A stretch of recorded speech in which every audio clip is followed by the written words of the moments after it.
Coach Cody here with Jake at Fifth Element Jiu-Jitsu in Port Angeles, Washington.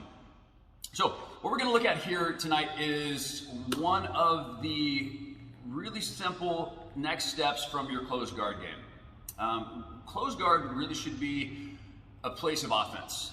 Essentially, it is a neutral position. When my opponent's in my closed guard, they have upper body dominance, but I still have lower body dominance with my legs and my hips. So with that being said, closed guard can be a place of rest and stall, or it can be a place of just one step ahead or one step away from either a very dominant position or a finish. So we really have three choices when we're in closed guard. That is submission, that is sweep, that is getting up. So what we're going to look at tonight is a seated guard. Seated guard is one of those really good beginner techniques that we learn to move from my closed guard to the next most advantageous position. So essentially, seated guard is where I get to a seated position, my opponent's head's on the outside of my body, my arm is over the shoulder. So what I've done now is I've created a situation where I have isolated an arm, I have potentially exposed his neck, and I'm essentially one step away from being in a mounted position. So, looking at the three various components, or the three primary attacks of your seated guard, are going to be your hip bump sweep, your Kimura, and your guillotine. So the first of those being our hip bump sweep, okay? We trap, we bump, we turn, voila, we're in mount. Number two. We'll break all these down into a little bit more detail. Boom, number two. Our Kimura lounge. Number three. Our finish with the guillotine choke. So, really quickly, one of the first things we want to look at from a closed guard position is how we get up. So, one of the most important things which I like to teach all of our students here is that this is not a sit-up. What we're going to do is we're going to build structure and we're going to push ourselves into the seated guard. So if we're starting from a closed guard position as such, okay, the first thing I'm going to do when it's time to get up, I'm going to push my foot on the ground and I'm going to shrimp onto my side. I'm going to take my flat hips and I'm going to blade them like a block. Okay, step number two is the bottom elbow is going to swing up nice and high so I can start building that structure, elbow first. A lot of times now we'll scoot the hips back just a little bit so we can get all the way up to a nice 45-degree angle support post. Okay, just like we're framing a building, we're going to have 45-degree angle support post to hold that wall up. So, with my opponent,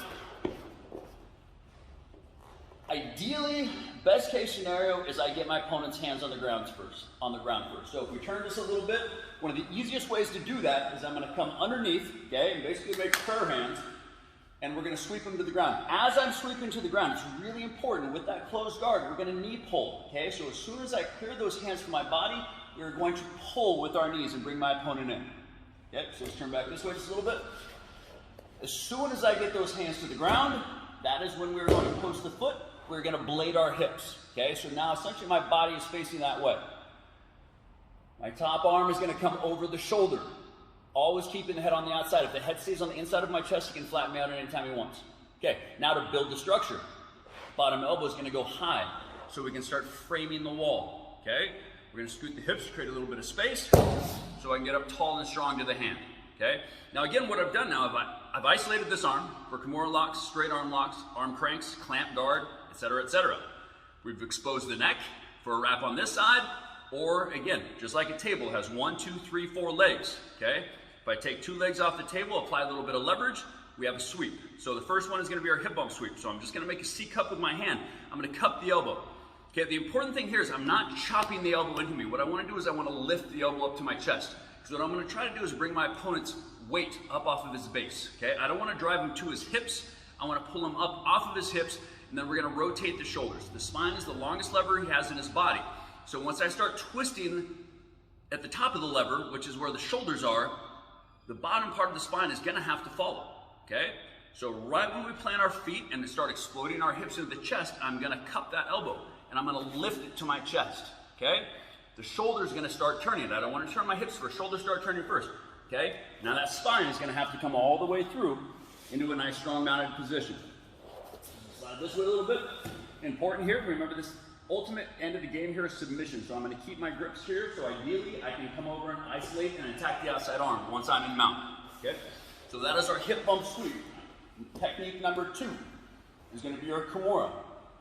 We sweep through, we knee pull, we plant the hands to the mat. In this case, I'm just going to keep my hand on the wrist, but I'm still going to blade the hips.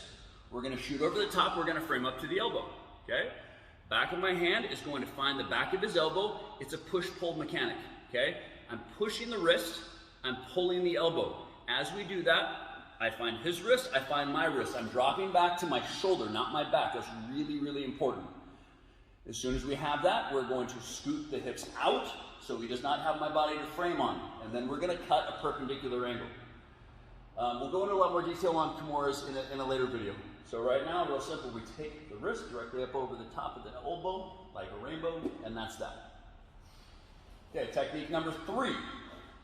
Hands to the ground. Blade the hips. We frame up. This is not a setup, it's a frame. We build up. So for the guillotine, the most important thing I'm gonna have to do here is I'm gonna have to scoot my butt back to create a little bit of space, especially if he's pressuring me with his shoulder, okay? We're gonna wrap the neck, get a nice bite on the neck, okay? Basic teacup and saucer grip. So the choking arm is here, second hand's gonna come through, and I'm gonna grab the knuckles. That way I can keep a nice high elbow. So we grab the neck, we punch through for our teacup and saucer grip, and now I'm gonna drop to my left. His head is on the left side of my body, so let's turn this way a little bit. Okay, the head is on the left side of my body, so when I drop, it's really essential that I'm dropping to the left side of my body. It's a bad camera angle, but that's okay. Then we finish with the guillotine.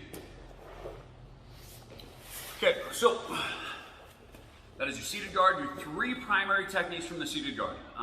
They are really essential techniques for you to develop your offensive close guard.